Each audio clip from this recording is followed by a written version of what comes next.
iyong pakinggan.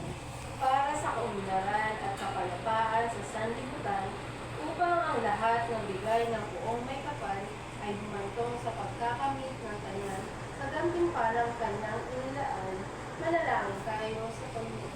Panginoon, kami iyong pakinggan. Para sa kagutuman, karamdaman at kapanglawan, upang nagaganap na pagpapakita ng Mesiyas na sumilang ay magdulot ng lakas ng loob, sigla at kalusugan, manalangin tayo sa Panginoon. Panginoon, kami iyong pakinggan.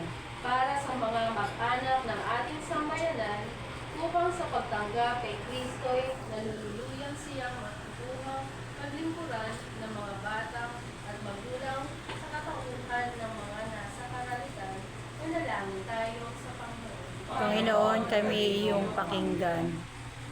Ama naming makapangyarihan, kami naninigluhod na iyong pagbigyan sa mga kahilingan namin. Ang tagapag-alay ay ang Diyos sa totoo at tao namang totoong ngayon isinila. Ang Panginoon naming Jesucristo na namamagitan kasama ng Espiritu Santo magpa sa walang hanggan. Amen. Magsiupo po sa mga